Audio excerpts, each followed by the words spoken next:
name is Pulkit. I'm the Artistic Director of ISAF. Before we begin, we'd like to acknowledge that our event takes place on the unceded traditional territories of the Coast Salish First Nations, Musqueam, Squamish, Tsleil-Waututh Nations, as well as the Katsi, Semiahmoo, and the Kwantlen Nations.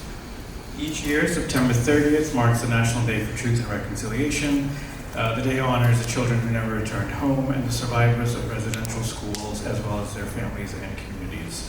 ISAF is a testament to the collective efforts of a community that believes in the power of South Asian narratives. Our theme this year is Crossroads, which celebrates South Asian cinema and culture as a hub and a place where many roads intersect. Thank our sponsors, Platinum sponsor RBC, Gold sponsors Avni Group, Allure, Creative BC, Canada Media Fund, Telefilm, KPU, City of Surrey, and Warner Brothers.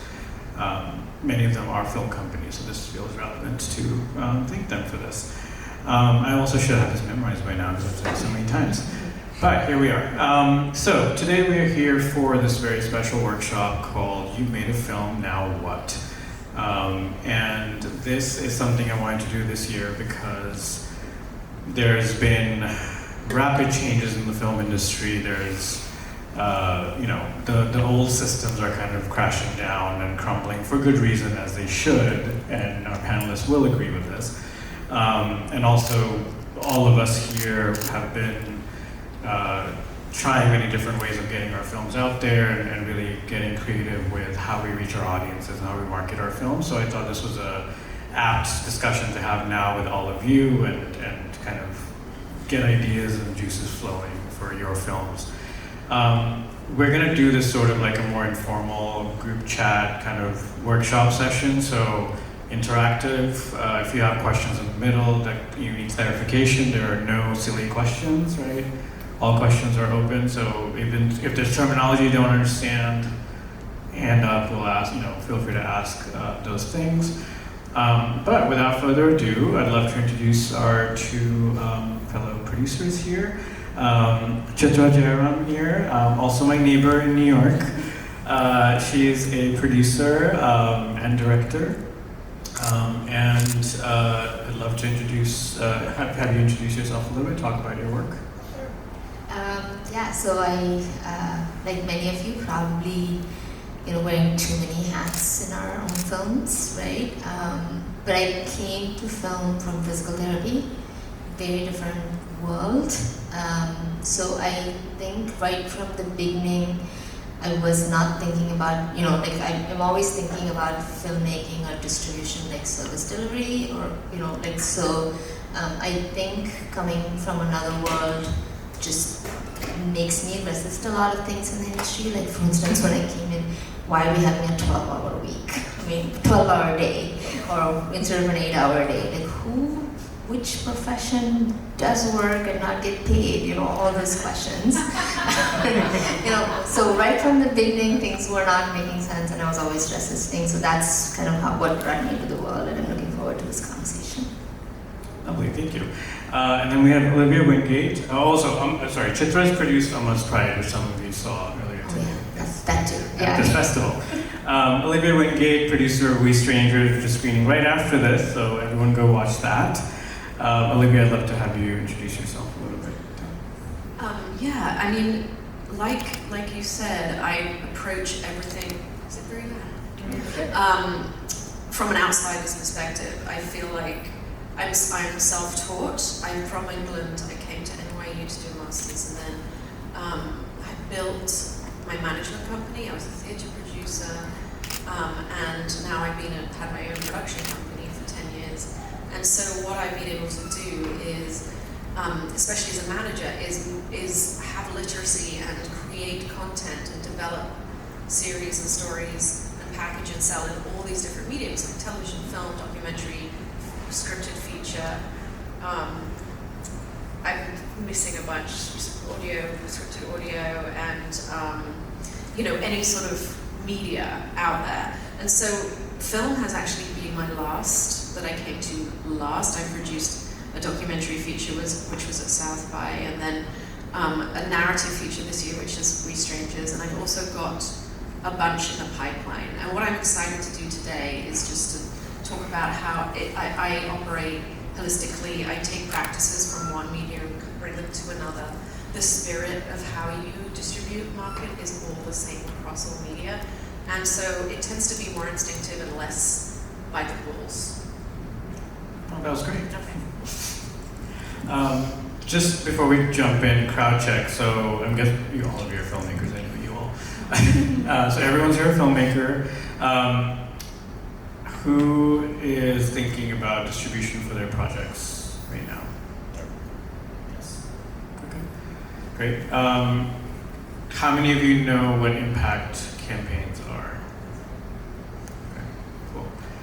Good to know. So I want to start with sort of just a big picture view of where the industry is right now. So I kind of mentioned in the beginning, we've been taught this, this handbook, right? So you make a film, you premiere at a festival, you have a sales agent, you sell it, and there's like windows of distribution.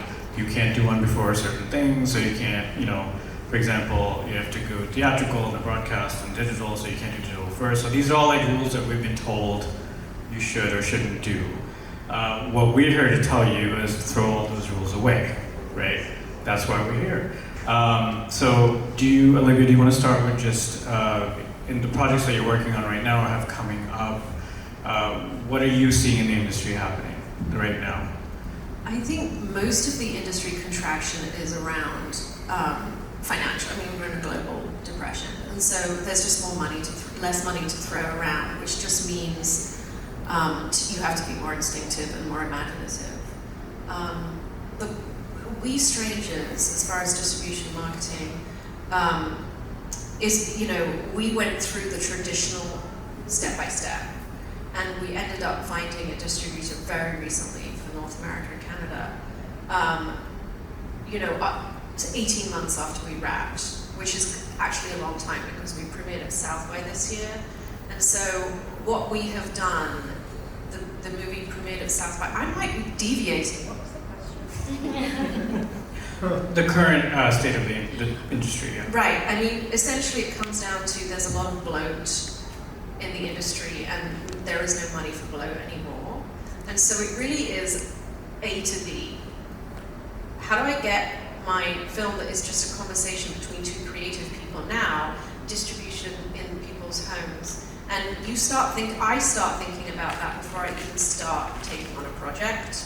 Because to me, it's like you say, marketing, distribution, impact, it's all one and the same. Why would you take on a project that you don't feel like you could get distribution for? And there's all these different grassroots ways of raising profile, raising value for your project. Perceived value is everything. Thank you. Chithra, what about you in your current, what your projects you're working on, what are you seeing as big picture changes that are happening in the industry?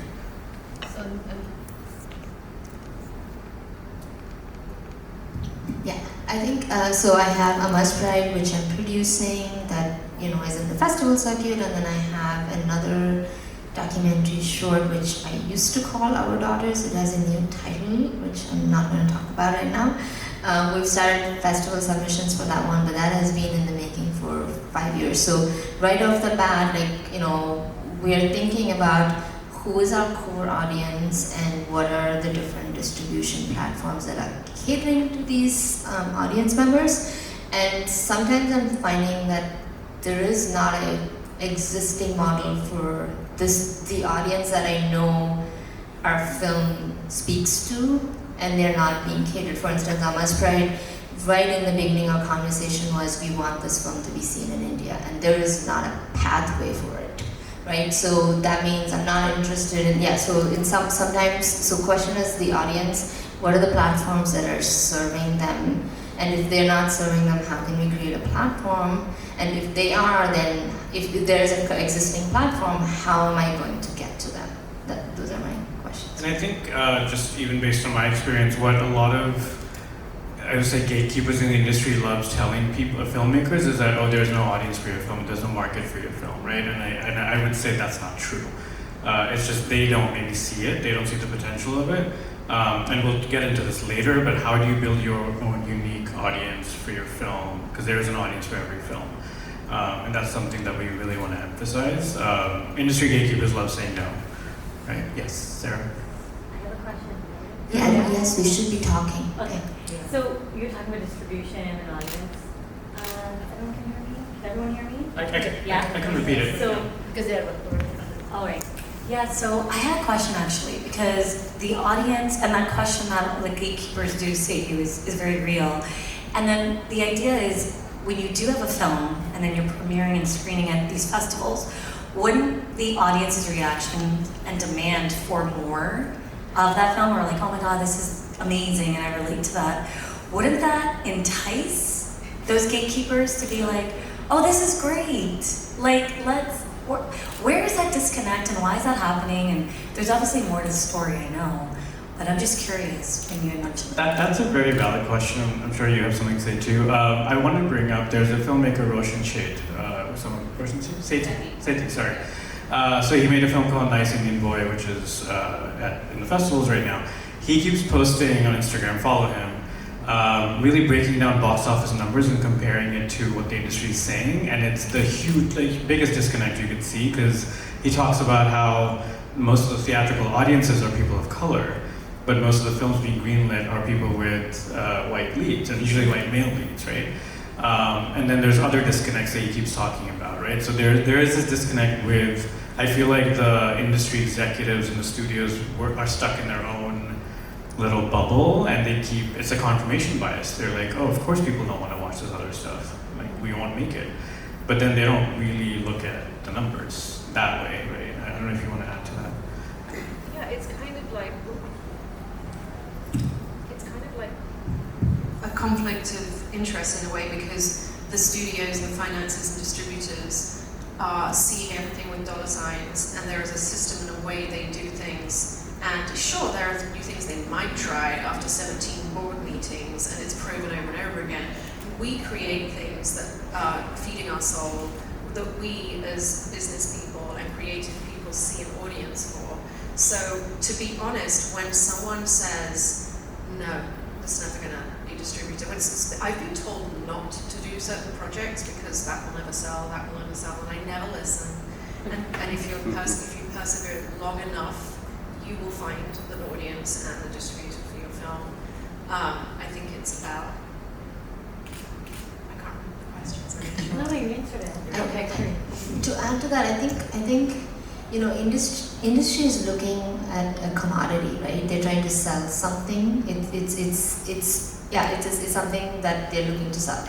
So they're risk averse, right? Like, so they would want something that has been tested, that they can, like for instance, if you're a cosmetic business, if it's not existing within a lipstick, if it is not one of these products, if you're bringing something to the market that they have not seen in the existing package, they are not going to be interested in selling it. So part of it is telling that story, right? Like every time you're at a festival, you're like cataloging all of these things. So one is being risk averse. Second is, I feel like even as filmmakers, we shouldn't think of, okay, where's the money coming for? I would call it, I would use the word capital instead. There's social capital and there's financial capital, right? So we have to think about audience building or even market spaces as capital, but not just financial capital, right? Like sometimes people are capital. Like, what are the other ways to reach where the gatekeepers are not? So how can we communicate risk aversion for them in a different way? And how can we talk about capital without just implying money? And this will take us into the next part, but the other part is also, I think, being as specific to the needs of your film as possible, right? What audience does your film need? So it's not about replicating what someone else did, it's about what does your film need? I'm producing on a film called Israelism, and we completely threw away the handbook on that because everyone in the industry was saying no one's going to touch this film, it's too controversial. And we said, you know what, forget that, we're going to go around and find our own way of doing it, and we did. And when people are like, don't go on VOD so early, we did. And then we found the audience there. Don't go virtual so quickly, we did. So it's just when people love saying no, but we're like, we know the audience, we know how to get to them. Let's just go that way. So yeah, that's, I think knowing your audience is a key part of how you're approaching your projects. I want to just quickly, and it's totally fine if people don't know these terms, but like in terms of breaking down different kinds of distribution, just want to make sure everyone's on the same page. Are we all aware of all like the VODs, like the video on demand, so SVOD, TVOD, we all know what that means. Someone who doesn't know? We're all good? Okay. So yes, no, it's totally fine. We're here to learn. So SVOD is subscription video on demand, so it's your Netflix, Amazon Prime, Hulu, things like that. TVOD is transactional video on demand, so that's where you rent the film online, so Apple TV and Google Play, Vimeo on demand. So when you pay for individual projects, SVOD is you pay a subscription for the service and you get access to everything. Now there's also like Tubi falls under like AVOD, yeah, fast. Yeah, so it's all advertising based, so they're free platforms, but obviously your film has ads in between, and that's how they make money. So that's another way of getting your film out there. And then I also just want to get into impact campaigns a little bit. So, what did you want to add? I just want to add a little bit more on the audience, right? Like, even going beyond just thinking about, like, definitely all our films we can't say is for everybody, right? But even if we are breaking down, right, like, I think even going one step further into not just South Asian people, like, if you're thinking your film, what is the age group? What is, where is this group living? Like, for instance, in the United States, what are those cities, or what are those zip codes? What are those hubs? Really knowing your audience for your film matters, because then you can talk about, okay, how are they consuming media? Like, are they going and watching things in the theater? Like, are there other films that are being distributed? So the more we know about these patterns, then we can talk to our potential distributor or people that we want our film with specificity, and I think that again helps them. When we go with information, they are less risk averse to talking about that with us. Yeah, and that brings up a good point. So Pallavi and I worked on a doc together many years ago, but it's called Invisible. It's about people with fibromyalgia. And very small film, again, like I don't think anyone in the industry has heard about it, but it was a success for us because we knew from the beginning who the audience for that would be. It's a chronic illness community. And then we also knew the community. We're like, these are people that maybe aren't physically able to come to movie theaters or festivals. So why would we try to screen at festivals for them? They want to watch it at home. That's the only place they can watch it. So we focused our campaign entirely on like virtual, at-home events for them. And within the community, it did really well. And like that, that I would say that film was a success because we knew exactly what the goal was when we achieved that goal, right? So we weren't trying to chase other things with that. Just know. And then one thing we did do with that, like the moment we started filming it, we had sort of a screening interest form on our website. Was that when we started? Yeah, it was when we started. 2017 to 2021, we had data. Yeah. So we had data. So we were collecting data constantly from like, where are you? When do you want to watch this film?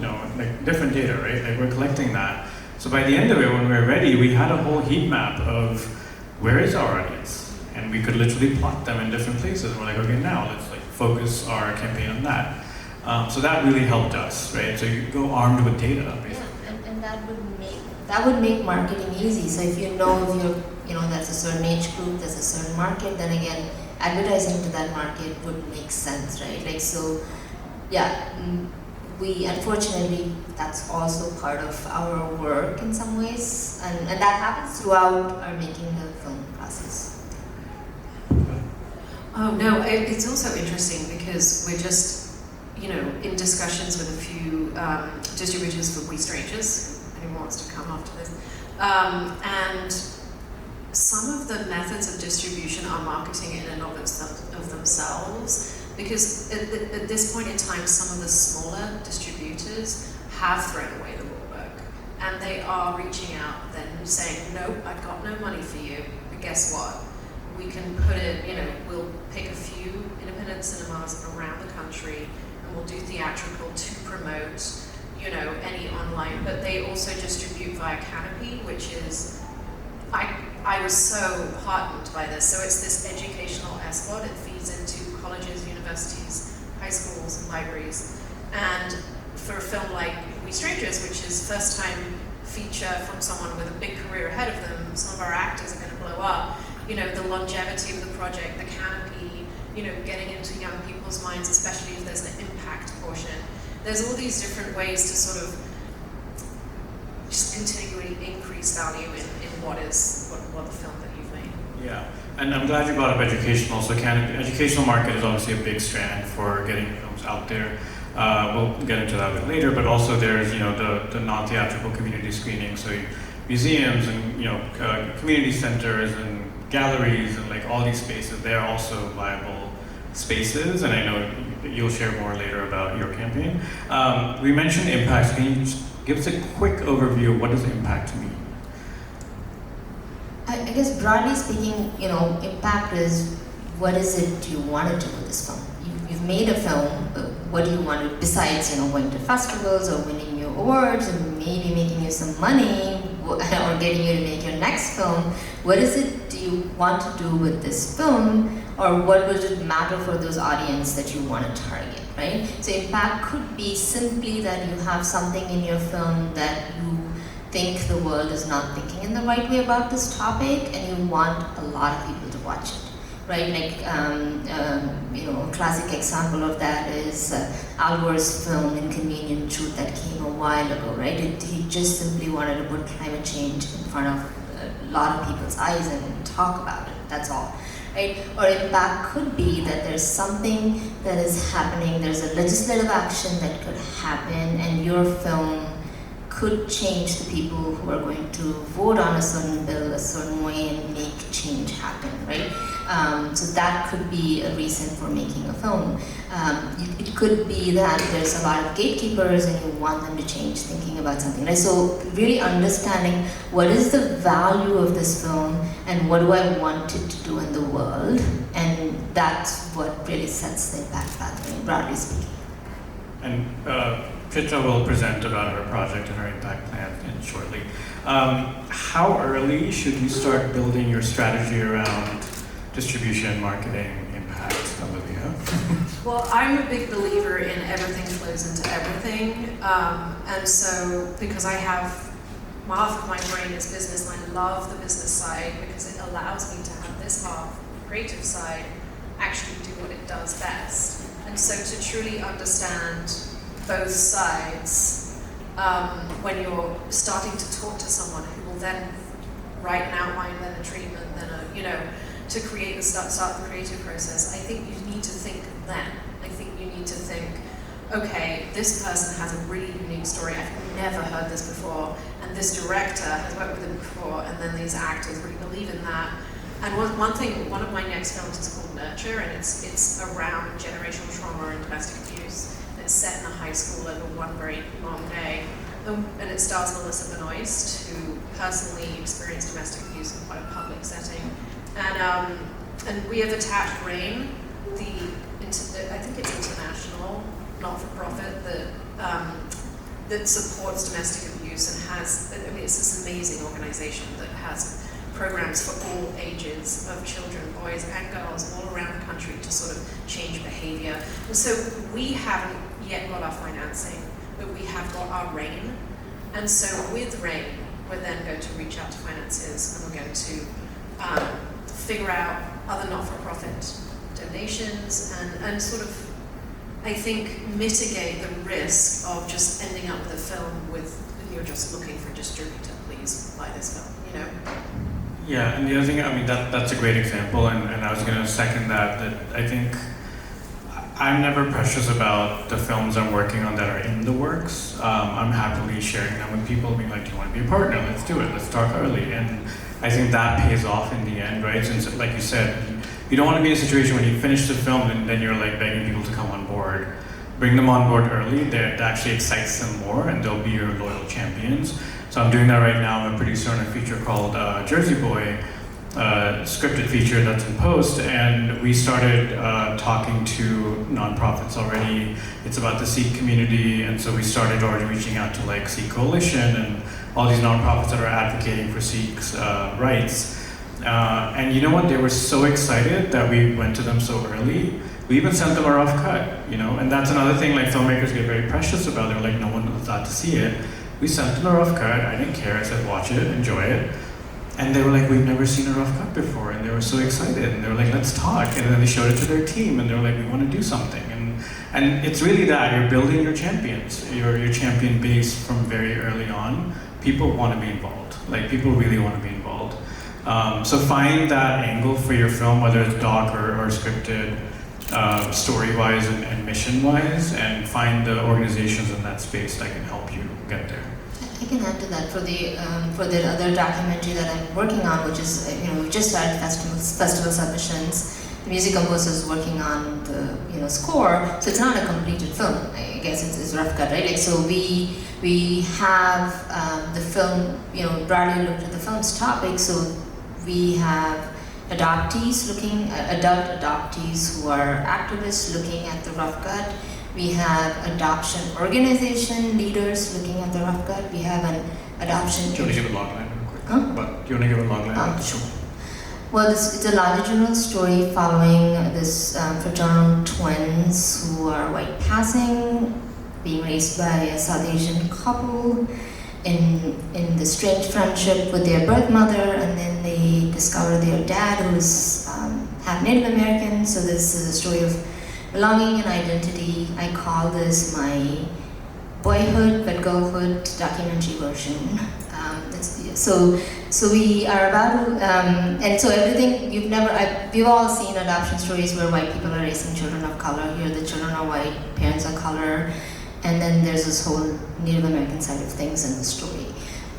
So we have a South Asian scholar looking at the film to think about how to talk about these, how to frame this issue, or how to market this film, or how to think about this film from that community's perspective.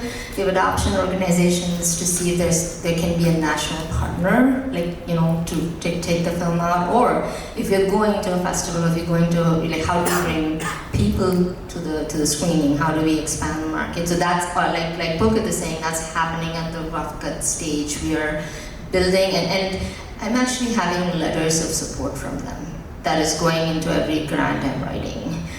Any funding I'm asking, I'm telling them, hey, people are telling me this film matters, and they are listing why, and they're saying who in those letters. And that, I think that those kind of endorsements, when you're making the film, matters, and they are very, very happy because they're like, I want to talk about this, and your film is doing it, and I haven't seen a film that's kind of framing these issues this way, or whatever language they are able to, they will support, because it's giving them a forum that is, and all of these organizations want events and ways to engage with people, so they are happy to partner because we're giving them something that they don't have. Do you add something? Oh, okay. What role can festivals play? We're sitting here at a festival, but also you don't have to say, yeah. So Amma Spread, which is here, we premiered in Poland at Krakow Film Festival. So right after we got, we made a list of LGBT organizations in Krakow. We are like, we want all these people to come. We'll do the job of reaching to them. Can you please make sure our film is playing on a Saturday or a Sunday? And can we have extra free tickets for them? So we do that with every film festival. We kind of, and then what happens is once we made that connection, we get testimonials from the people who come and watch our films at the festivals. And then whenever we are planning the next festival, we add that in the when the cover letter at Film Freeway or whatever, that we tell them that this happened with the festival. Yeah, I think for We Strangers, it was everything. We finished the film quite soon before South by Southwest, and watching it with different types of audiences was everything. And it's like I always talk about value of your project. I think you've got to start somewhere, and starting very small is completely valid. And even if it's as much as talking to everyone in an audience and talking to them, getting them invested and asking them to share it, it really builds. It does build. We've done the festival circuit with this, and we feel, you know, I think that's why we got these distribution offers at this late stage, because we've just fed the buzz, I think, at the festivals. And also, it's wonderful, you make these things, and then these are the most supportive audiences you'll ever get. So it's just supportive. So. And I think you can interweave festivals with impact, with distribution. I think that can go hand in hand, as long as obviously you're not breaking any premiere rules for certain festivals, but they can also, you can work with them, right? There's also terminology around certain things where you don't have to call everything a premiere. So you can work with festivals and things like that. But to Chithra's point also is like, you know, you bring in local partners in those festival locations, get them involved, get them excited. You can even do like other side screenings with them in their community. Yes. First of all, thank you for this. It's very insightful. I'm co-directing my first broadcast doc. Thank you. I'm co-directing my first broadcast doc about sickle cell and medical racism. And so just learning a lot and doing research about the topic as we go. But something that we've been advised to consider is hiring an impact producer that actually can help us develop the strategies in distribution for, you know, like targeted, you know, like impact strategy. But something that I'm just thinking about right now, we're in like early production, is budget, and we're already really tight on that right now. And you know, expanding, like our bandwidth is just so limited, so I'm just kind of struggling to prioritize impact strategy at this stage, even though it's like essentially the reason why we're making this film in the first place. Do you have any thoughts about that, like budget, like hiring an external impact producer? I mean, I will say, you know, I've spoken to a lot of really experienced impact producers, and they are unbelievable. They spend their entire careers making people see things that will change their perspective. But they're expensive, and the types of films, We Strangers is, Nurture, all of my films, they're sort of smaller budget because we want to make something slightly different. And so in my mind, it's like, can you talk to me? Can you pick up the phone and say, I just want to talk to you about how you work, and just listen and take whatever knowledge you can. And then I think you pick up the phone. You know what I mean? Like, I think we were talking earlier about how this new industry that we're in is sort of, it's bare bones, but there's an honesty to it. And I think everyone should feel responsible for every aspect of their film.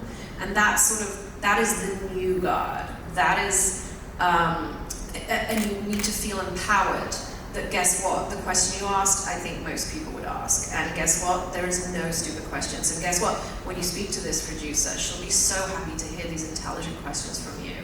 And then she will tell you, you're doing something that's good for the world. You know, if you can't afford me, don't pay me. Go forth, I'm here if you need me. You know, I think that's sort of, personally, that would be my advice anyway. Are you members in Brown Girls Talk Mafia? Yes. Okay, so Pieces Loud does a couple of these sessions with Brown Girls Talk Mafia, and which is an organization that does impact work. So they do like a 2-hour session, which is open, and then they do a 30-minute consultation. But when they do that session, they give you these cheat sheets, which is basically everything you need to sort of like write down, and at the end of filling all those cheat sheets, you'll have a strategy to begin with, and that keeps growing. And then there's Looky Look Pictures, which also has, I think there's a little cost involved, but again, a similar follow your journey over 3 months or 6 months to help you work through that. And Just Working Films is a company that I met at Atlanta, and they're unbelievable. Yeah, Working is great. And then also, I think in terms of funding, money is always a big question, right, for everything. If you can come up with, using these resources and advice, if you can come up with like some kind of impact strategy, you can use that to then raise money from foundations and nonprofits who align with your mission. Really, all they want to see sometimes is like, you just have to align, right? Align with what their mission is. And sometimes it's they, at least in my experience, when you offer them a ready-made product and like, here's a film, here's a discussion guide, here's things to make it easier for you, take it out there and give us money. You know, like there's ways to like raise money for certain campaigns that way. You just have to kind of speak their language a little bit to understand that. Since we're talking about impact, let's jump into Chithra's project. I'll pull up the slides. as Pulkit is pulling up the slides, I also want to add about making a team. Like whatever you're seeing there is not one person's work. So this is, so just quickly I'll say a little bit about Amma's Pride. So Amma's Pride is a 20-minute short documentary that follows Shrija, who is a trans woman, and she falls in love with Arun, and they dare to get married in public, and then fight for legal recognition of their marriage, and under the unwavering support of her mom. And so that's why our tagline is "When love thrives, pride follows." So we are, that's the story. And when Shiva, the director, and I spoke for the first time 4 years ago, our first question was, what do we want to do with this film? Why are we making this film? And Shiva, no, hold on, one more.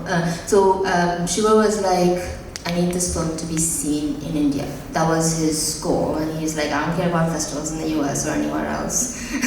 He's like, that's what I want to do. And he's like, please don't make me make this artsy film that nobody's going to watch. And he was like, it needs to be a story that's accessible, that anybody can connect with. And so that's what we took on. And then we started asking, what do the people in our film want?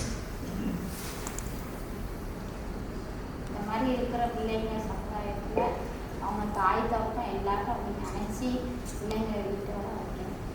அது அப்படி எல்லாம் நிறைய கேள்விப்பட்டு அதோட சந்தோஷம்.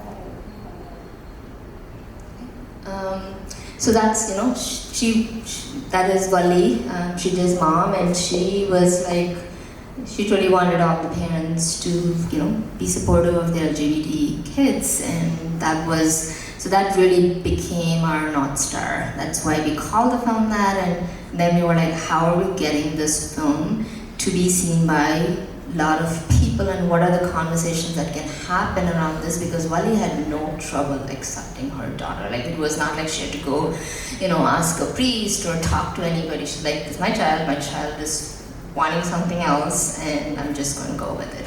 Can we go to the next slide? So the next... கொஞ்சம் எல்லாரும் புரிஞ்சுக்கணும், நாங்களும் மனுஷங்க தான், இந்த சமுதாயத்தில் நாமளும் வாழலாம். So next was really this, Srija's doing all of this because she just wants to have she wants her rights, she wants recognition, she wants to be with the man she loves, and she wants to have everything you and I want, happy life, vocation, to be respected and to be accepted. So that and the legal, so she does something remarkable. She does a public interest. She doesn't go and fight for her own case. When she files a public interest litigation, which means if she wins, her case becomes something that people can say that happened on that case, therefore it applies to every other case, right? So we wanted people to know that you can, every little action you make has an impact, and that we want to encourage that. And then the next one.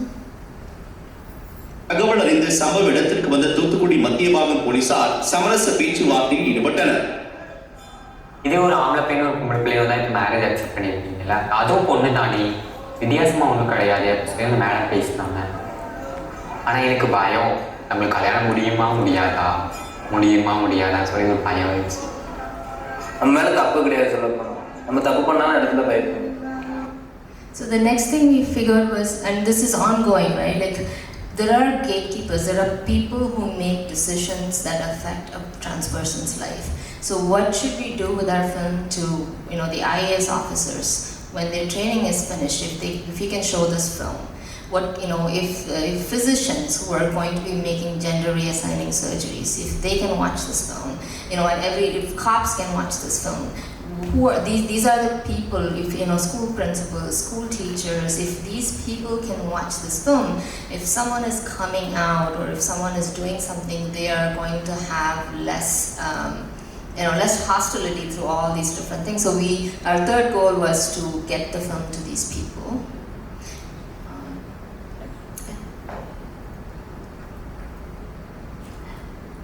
And we also wanted to, before we wrote down these set of goals, we were like, this is what we are seeing from our film. We also we did 2 brain trust screenings where we invited, not-for-profit organizations, activists, leaders in the city, in Chennai, twice to get their feedbacks into it. And then we also did a couple of that screening that you did in August. We were in India. We went and screened the film in slums in Chennai because we didn't know if a documentary will, people in India we're used to watching cinema. We're used to watching a lot of cinema. We didn't know if this film will connect with people, so we screened it in a bunch of places to see, will they sit through 20 minutes of this film? Will they engage with the story? So after talking to all these leaders, we decided this is what we're going to do. We're doing a phase 1 India tour, which is starting in December. We're going to 5 cities and connect with specific focus groups in these cities, and then we want to do a village tour, which we're starting with 4 districts. The state of Tamil Nadu has 38 districts and it has 12,528 village panchayats. We want to get to every village panchayat. And we're starting with 4 districts. And 4 districts where we have found that, so the state of Tamil Nadu has a student association, or Tamil Nadu College Student Association. And we found these students have deep connection in 4 districts. Like they've been doing things in these villages forever. And they love the film and they are going to be our community partners, and we're going to do 40 screenings in these 4 districts. We've tested a projector package to go with them, and then we're going to take that to the state government of Tamil Nadu to get it out into all the other villages by showing. And when we were talking with the students, it was really fascinating. They're like, we're putting in all these effort to do this for your film. Will you make sure that we're going to have more films to keep doing this? Because there are all these other issues that we are dealing with. We have domestic violence and we're like, that's no problem, So what we ended up realizing is we are building a structural framework for taking films out, and we are creating a new audience model for doing this, so yeah. Which I find amazing, that is also the legwork I think I would encourage filmmakers to do, is really dig in and research who you're doing this for, right? And all the stats you have, this is what you need for your films.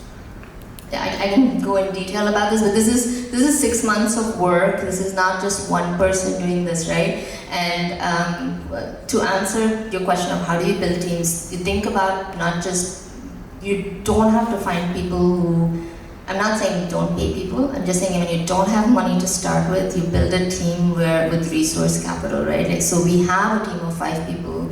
We meet every Monday for an hour and a half. We chart out things together, we make little steps for us to do. So we've been doing this from January this year. I think that's enough for now, right? What else is there in this? And then they're going to come in June. We're going to wrap this up in June, Pride Month. And hopefully we'll have a report of what happened at the end of this whole year. We have budgeted this if you click, you won't be able to click on the full budget, it's 150,000, but we keep breaking down this slide for whoever we are applying for funding. We recently applied for a $20,000 grant. So for them, they just need to know what is the magic we can do if you give us this 20,000. That's all they need to say. But if they want to see the whole budget, it's there. It's a click away. But we're telling them that is not even though we want, almost 6 times that money, we're telling them give us that. We can still do so many things with that. So yeah.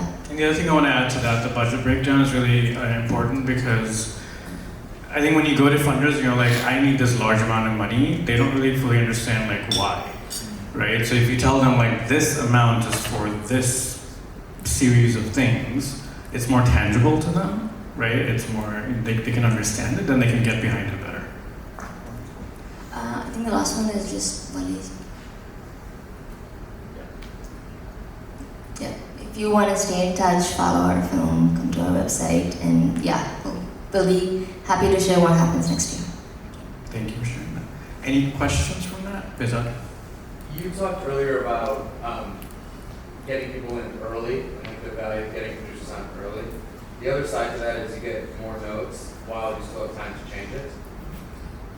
There's often the idea of getting them on later where it's too late to change with their notes and input. How do you balance that? I think you need to find someone you trust, because I think someone who has the business of the film in mind from the very beginning will service your vision the best. And sometimes producers can see things. I believe it's a team, a real team. You and your producer, and you should be in it together.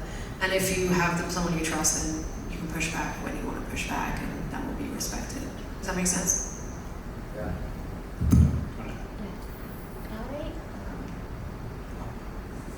I actually tell them you're not looking for editorial notes. I tell them, because otherwise everybody wants you to make the film they want to make. So I tell them, like, I tell them, if there's something really bothering you, let us know, but we're not looking for editorial notes. We're looking for the impact notes, and we give them 8 impact questions. And I just want to, I would never give notes based on a script that are not for a business reason. That's something that should be very clear. It should never be, well, I really like this because it's cute and funny. That's not something obviously you should ever listen to. And the other thing I was going to add also is there's different people involved for different kinds of help, right? So not everyone needs to give you notes. I've had situations where people were like, oh, well, I would make this film differently. I'm like, cool, that's not what we're making. If we can align on what I'm trying to make, let's do that. But it's also people, obviously when they want to get involved and they feel like they can creatively give inputs, like they will share their opinions. But I think that you draw those boundaries early on of this is where you're involved, and this is where you're not involved. People tend to respect that for the most part. But with Amma's Pride, we've been in festivals for 6 months, and this 2 weeks when we were last 2 weeks of August, I was in India. People still give you, your title doesn't work. You need to add 2 more scenes here. And we're like, it's a finished film. So, it happens, it just, yeah. Sure. So, this is going to be a little bit of a long-winded question, but it's mostly about creators' financial ownership of a film and project. I feel like YouTube is technically the biggest streamer in the world, and there is a lot of creator autonomy and ownership of your work. But as filmmakers here, we want to see our movie, on streaming platforms and theater screens. Since the industry is changing, and there is more independent projects where creatives are putting their own money in and producers are putting their own money in. What is your take in terms of distribution platforms that may just buy you out and you get views versus maybe taking an independent streaming kind of approach and potentially making more as a filmmaker? Because obviously I want as many people in the world to watch it. I don't know if I want to be responsible for all the marketing, but I also want to be paid appropriately and not just get a one-time check for something I put my blood, sweat, and tears into. Well, so the beauty of an industry in contraction is that there is a lot more flexibility in deal making, and if these people aren't financial gatekeepers in a real way, if they can't write you a check that's going to change your life and make you fund your films for 3 years, you have more ownership and you have more say. Since the writers' strike, it has been a unifying bond within the entire entertainment industry that we want to avoid the big studios. So now what you see is these more independent distributors coming up, and they will offer you a higher stake in your film. I think it's always going to be a balance, because at a certain point you do need to give away some of your film, but you can always retain some. And I think what you'll see over the next 2 years are these new platforms coming up that are like Vimeo, like YouTube, but with a more curated, like a criterion type, that you can self-exhibit your films. And much like YouTube, you can advertise, you take that revenue, and you can promote. And I know of 2 that some friends of mine are making digital ones, and I'm not allowed to talk about them, but you will see those starting to roll out. And everything you're saying about creative ownership if everyone is saying that. So know that it's a collective fight, just yours. Sometimes it's, well, a certain news channel or news organization has reached out to ask about this film, right? So we've shared it with them, but all these news platforms, they don't give, they give a couple of $1,000s for a documentary. That means your project is going to be on that forever, and that means you cannot make money any other way. They're not taking any rights away, but they kind of are. So then the question is that visibility important for something else, right? Like, so what's the trade-off? Like, I don't think there's going to be a perfect scenario, but then if you're going to do that, like, I feel like if you're if you're starting out and your first film is going to be on a certain platform, is that going to be a good thing because it's going to give you a certain visibility? You can put that on your resume. That's worth it if it's going to get you to the next project. But that means something else is going to go in the process. Sorry. Yeah. So I feel like this is something that I've been in a couple of labs, and this is something they keep telling us. You have to pick. There are 3 things that can happen with your film. You can either get it seen, make a lot of money, or get awards and make fame. And it's really hard to get all the 3. 2 might happen, but really you should pick one as your as your North Star or whatever, and follow that. So yeah, like I don't know if somebody's going to take that, what is the advantage of that? Yeah. What I would also add is with Israelism, we went the opposite way. So we did virtual VOD first. And again, this was going against conventional wisdom, but we wanted to do it that way because of the audience. And we had full ownership of it. So we worked with a platform called Kinema. I'll show you their website. So yeah, this is our page on Kinema. And the way this works is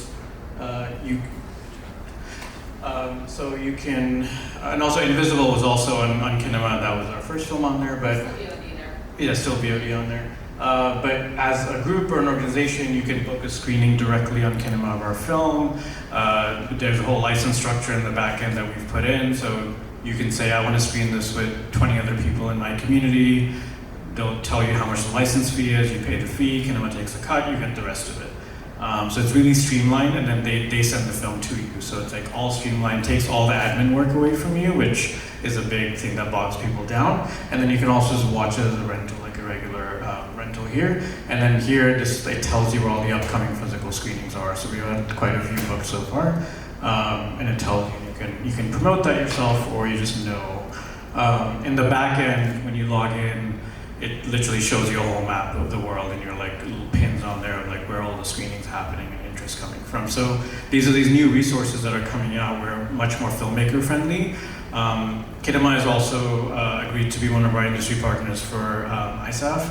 So they're happy to talk to any filmmakers screening at ISAF. If you want to distribute with them, we can connect you, so let us know. They're very amazing, like friendly team, and they're also, they want to do what filmmakers want. So they're like, if there's anything that you need that we can build into the system, let us know. So really love them. Now this is my second project on there with them, and really great to work with.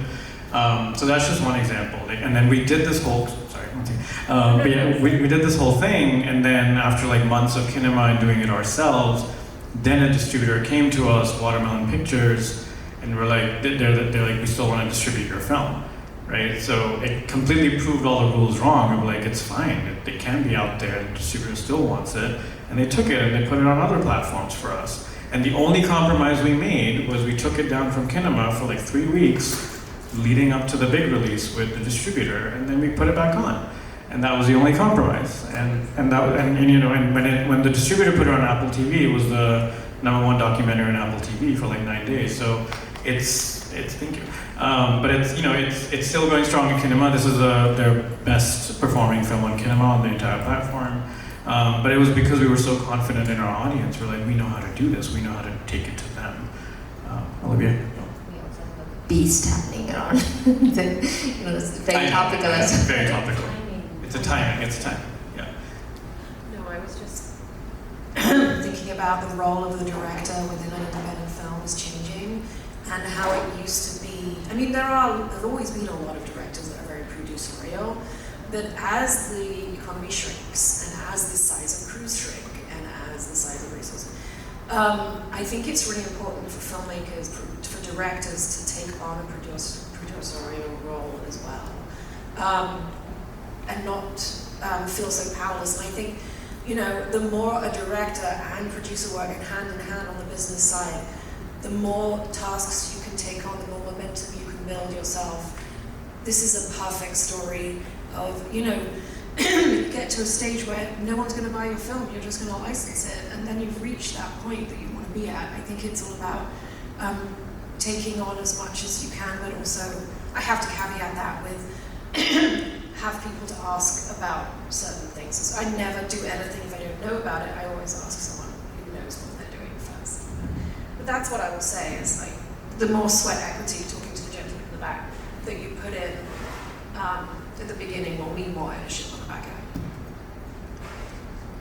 Did you have one first, or? Yeah, go ahead. Thanks. Okay, 2 quick questions. First, Telefilm, as our national funding body, they really want you to have a distributor rep you, or a sales agent rep you at a market. Wondering what you guys have to say regarding markets in general, how it's changing recently. Second question is, I've noticed there's a trend now, there are a lot more Canadians going after private equity investment to fund their films. That's happening already, like, around the world. Canada just has to be a late player towards getting that. Do you guys have anything to say about that as well, about the process of getting private equity?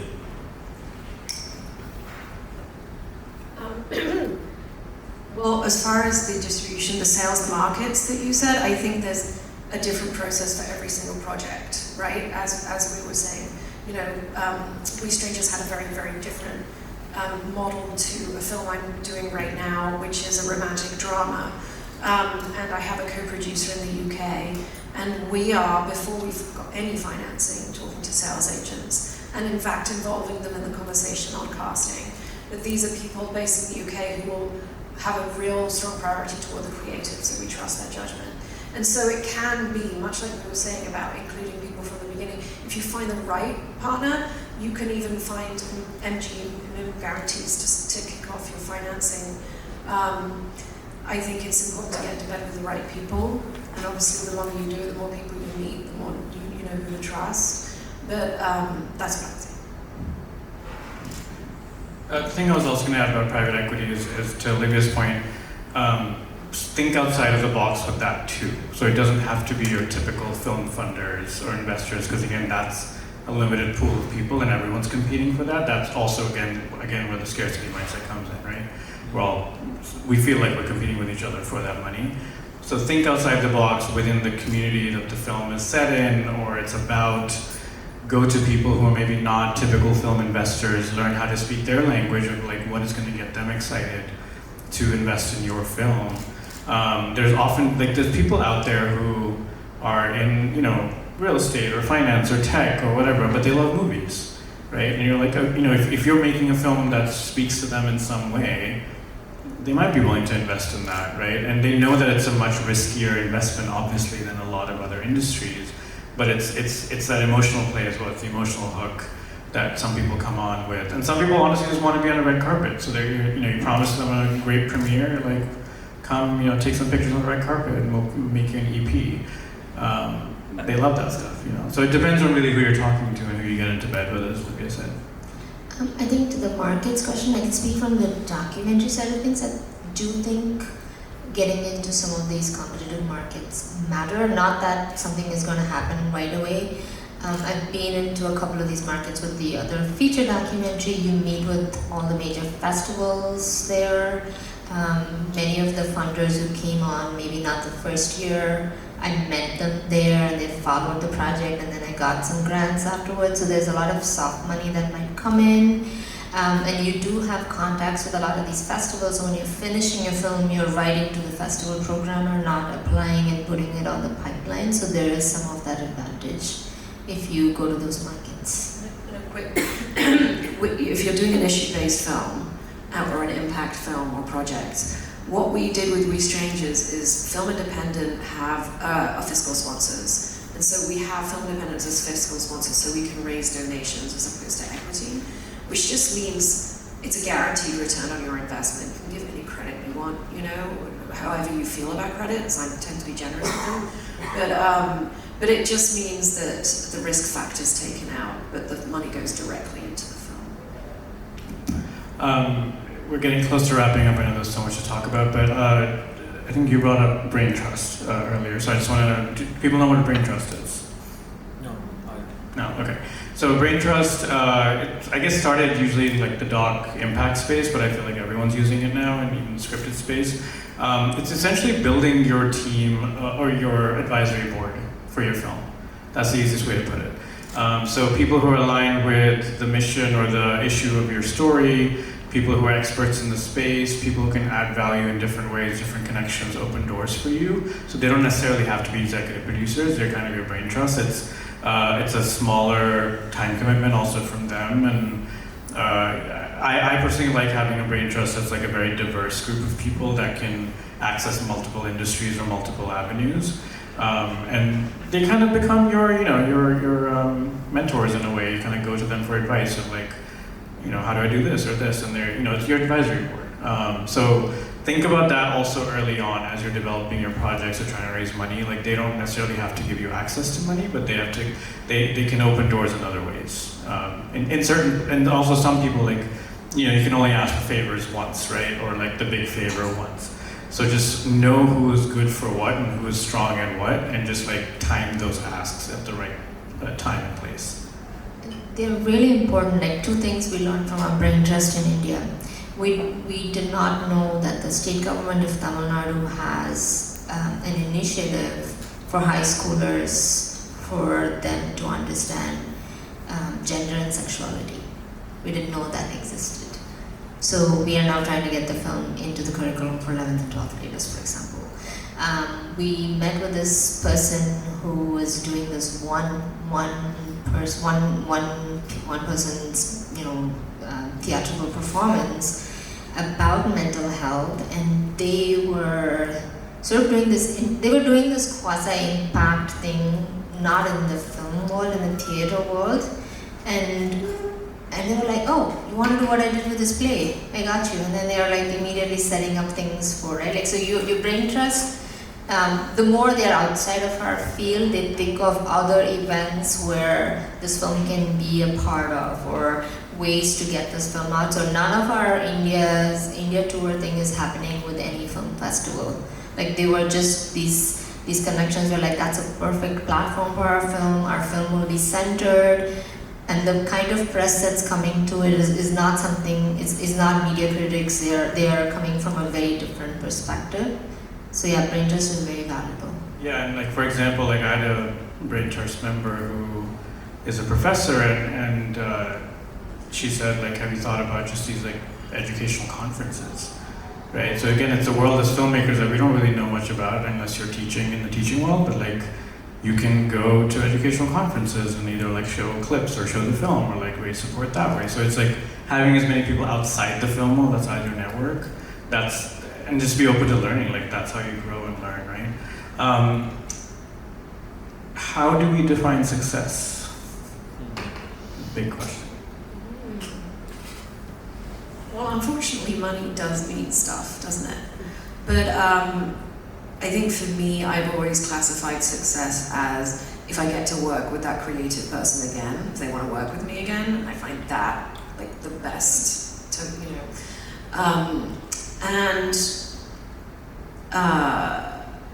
I think for me, because I'm an impact producer, it's just if you see people's minds change, to me that's success. I think happiness. I know happiness because money can bring happiness, awards can bring happiness. Audience, I feel like what would I'd like to put it as happiness, but then also we write it down. I think by objectively defining what that is, right? What is a premiere that would be happy for your team? right? Writing that down, or how, you know, what is it like at every stage of it with the team, whether it's a team or if it's just yourself, just defining that and sort of putting that down, and then, you know, yeah, like, and if that's going to make you happy, then that's success. Finally, as we wrap, any other resources or places people should go to learn more about creative distribution, new things in the world? Well, I would, when people ask for advice, I always say go to every trade, log on, like, read the trades, read, you know, the global film trades and the global TV trades, and I learn so much every day from them. They're free. And they're free. I think for any film you're making, like without much pride, but there's any other person that made a film that was adjacent to us, like if it was a, you know, about a trans person, if it was, you know, we watched all the films and then we contacted every single one of them. Like we looked through their credits and, you know, we were like for instance, there's a film called Dad on Netflix, which is about parents who are supportive of, you know, of their trans children. So we contacted that filmmaker. So people are generous. Every single one of these people we contacted gave us 30 minutes or an hour of their time to talk about what we wanted. And we have stayed in touch with them when we wrote back to them when our film premiere. We let them know when any major development happens with a film. We let them know and thank them for their time. Because maybe we might want to contact them again, or if someone else reaches them, they should be generous with their time again. So yeah. Yeah, and Olivia, you brought up Sorry, two more resources. Film Collaborative. They have a lot of resources around distribution, and then I'd also look. I mean, I'm a member of New Day Films. That is a distribution. So there's tons of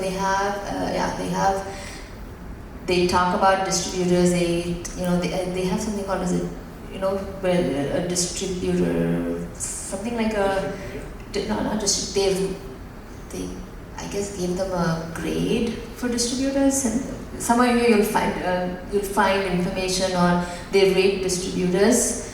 Distribution Advocates is another resource, and then New Day Films is a distribution cooperative which is open to it's the only one of its kind. It's a distribution cooperative, and I feel like if you are thinking of collectively distributing with a bunch of friends or college friends that have made similar films, if you can find some sort of a group setting where you can divide human labor instead of everybody reinventing the wheel all over again, and find a way to be transparent with each other about things you're learning, that's going to help us significantly with distribution. The other quick one I want to add is the distribution playbook. So this was actually put together by Kinema and Seed and Spark. So it's free if you just Google distribution playbook, and it's the most extensive. There's Wi-Fi still here, but yeah, every single step. Like they've got very detailed articles and links and resources for all of this stuff, and they keep adding to it. So it's a live link. And they keep adding case studies and things like that. So like this is a very powerful resource. And again, that, to the point what everyone's saying is like once you start looking in these spaces, you're going to see a wealth of opportunities for your film. Like think outside the box. Think outside the throw away the handbook, right? Throw away the handbook. And also, people blind you with science. People don't like sharing information. Information is power. I sit behind a big desk and I've got a huge corner office, so I can't tell you how it's done, because you'll just want my job. But what's happening now is this new phase of it's all out there. It's quite amazing, honestly. I'm ending on an optimistic note. No, I love that. Any final words, advice?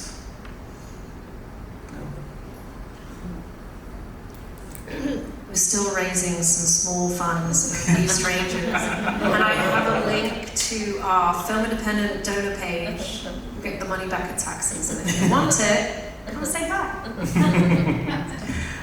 Chithra and Olivia, thank you so much.